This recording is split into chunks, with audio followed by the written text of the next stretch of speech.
आज हम चर्चा करेंगे चमार समाज की ऐतिहासिक यात्रा, उनके संघर्ष और उनकी तेजी से बढ़ती ताकत और एकता के बारे में। इसीलिए वीडियो को अंत तक पूरा देखें। क्या आप जानते हैं कि चमार समाज ने कैसे अपने संघर्षों के बावजूद इतिहास के पन्नों में अपना नाम दर्ज किया और आज ये समाज सबसे तेजी से आगे बढ़ रहा है और वर्तमान समय में सबसे ताकतवर जातियों में से एक जाति बन चुकी है। बस कमी है तो सिर्फ बहुजन नायकों को एकजुट होने की।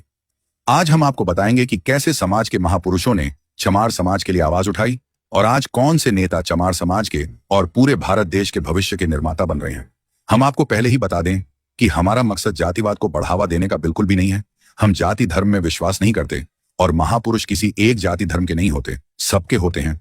लेकिन अब देश में अभी तक भी सामाजिक असमानता है, इसलिए हर घर में जागरूकता फैलाना हम सभी का कर्तव्य है। जय भीम दोस्तों, हम शुरुआत करते हैं अरबों साल पहले के इतिहास से। अरबों साल पहले ब्रह्मांड की रचना हुई। समय के साथ पृथ्वी पर जीवन विकसित हुआ। लाखों सालों की यात्रा के बाद मानव सभ्यता ने जन्म लिया। भारत में सबसे पहली सभ्यता थी सिंधु घाटी सभ्यता। यहाँ के हम सभी मूल निवासी थे, जिसने कृषि, शिल्प कला और व्यापार में प्रगति की। यहीं से मानव समाज ने संगठित रूप से रहना शुरू किया और इसी समय दुनिया में धीरे धीरे पृथ्वी पर धर्मों का विकास शुरू हुआ। इसका मतलब कोई भगवान ने नहीं बनाया, धर्म इंसानों ने ही बनाया है। फिर भारत में विदेशों से आए लोगों ने वैदिक संस्कृति थोपी और यहाँ के मूल निवासी लोगों को नीच और शूद्र बना दिया और समाज को पाखंड और अंधविश्वास में ऐसा उलझा दिया कि आज के अधिकतर ओबीसी वर्ग के लोग उस ट्रैप में आज भी फंसे हुए हैं और अब यह वर्ग धीरे धीरे जागरूक होने लगा है। वैदिक काल में समाज को वर्ण व्यवस्था में बांटा गया। ब्राह्मण, क्षत्रिय, वैश्य और शूद्र, इन्हीं में एक वर्ग था जिसे अछूत और अति शूद्र बना दिया। इन्हें समाज की मुख्य धारा से अलग कर दिया।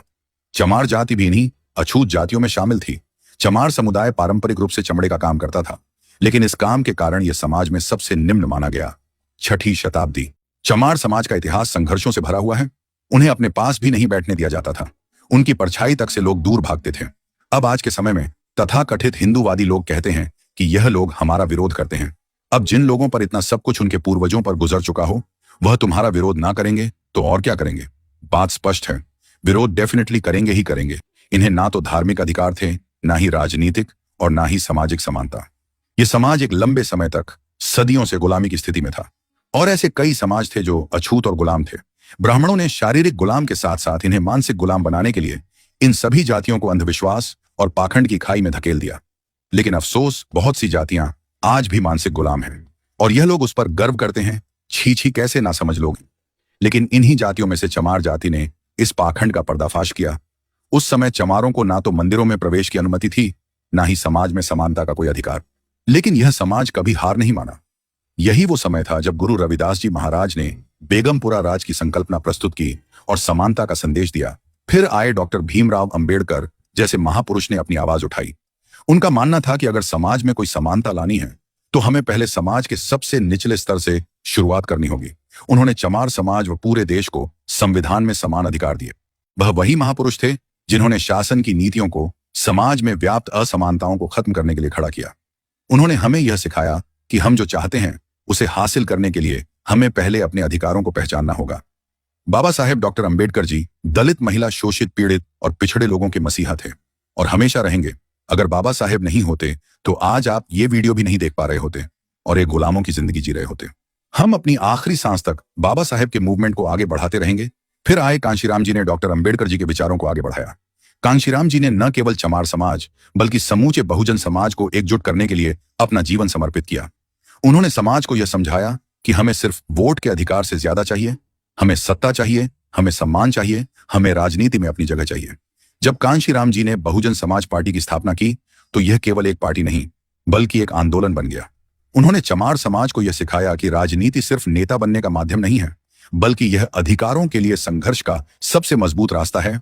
फिर आई मायावती जी, जो कांशीराम जी के बाद बहुजन समाज पार्टी की मजबूत कड़ी बनी। मायावती जी का यह सफर न केवल चमार समाज के लिए बल्कि पूरे भारत के लिए प्रेरणा बन गया।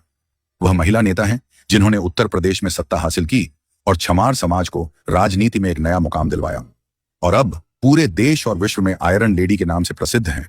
उनकी कड़ी मेहनत, संघर्ष और राजनीति में जो रास्ता दिखाया, उससे यह साबित कर दिया कि अगर सही दिशा मिल जाए तो कोई भी समाज सत्ता तक पहुंच सकता है।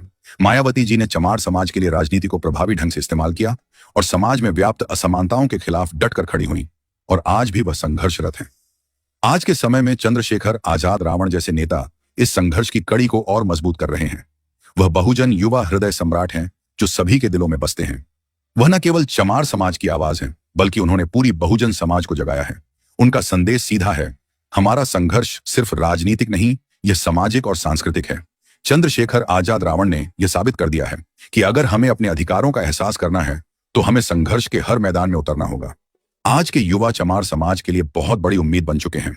उन्होंने अब न केवल राजनीति बल्कि व्यवसाय, विज्ञान, कला और खेल के क्षेत्र में भी सफलता की नई मिसालें पेश की हैं। वे समाज के लिए एक बदलाव का स्रोत बन चुके हैं। यह नई पीढ़ी समाज में बदलाव लाने के लिए न केवल संघर्ष कर रही है, बल्कि वह अब पूरी दुनिया में अपने कौशल और कड़ी मेहनत से नाम कमा रहे हैं।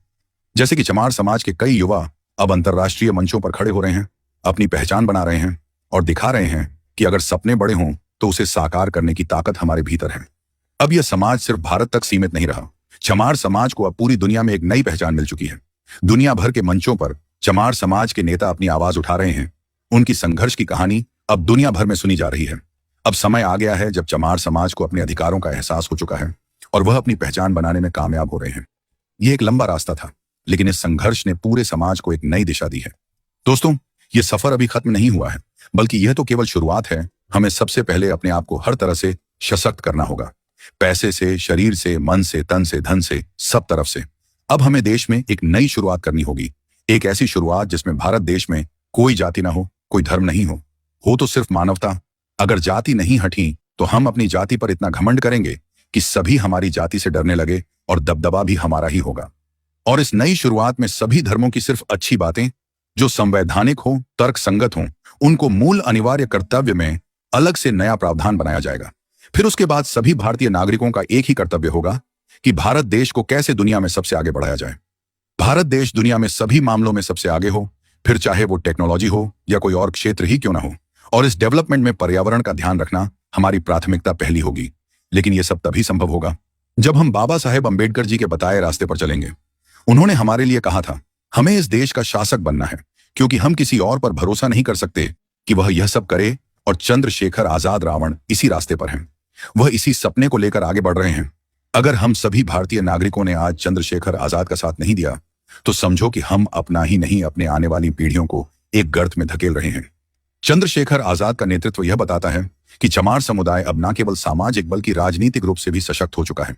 आज जो चमार समाज अपने अधिकारों के लिए खड़ा हुआ है, वह कल पूरी दुनिया में अपनी पहचान बना चुका होगा। इस बड़े बदलाव को तभी पूरा कर सकते हैं जब सभी बहुजन नायक एकजुट हो जाएं और सभी जागरूक पढ़े लिखे युवा बिना किसी स्वार्थ के राजनीति में आ जाएं। तभी संभव हो सकता है, नहीं तो यह केवल एक सपना ही रह जाएगा। यह बदलाव केवल एक समाज का नहीं, बल्कि समूचे देश का है। अगर आप इस वीडियो को यहां तक देख रहे हैं तो इसका मतलब आप एक जागरूक और मिशन को समझने वाले सच्चे सिपाही हैं। हम सबका कर्तव्य है कि हम इस बदलाव का हिस्सा बने और समाज में समानता और न्याय की दिशा में काम करें। मैं फिर कह दूं, अगर हमें यह बदलाव लाना है तो हमें एकजुट होकर अपने संघर्ष को आगे बढ़ाना होगा और चंद्रशेखर आजाद सभी बहुजन नायकों को एकजुट होना होगा।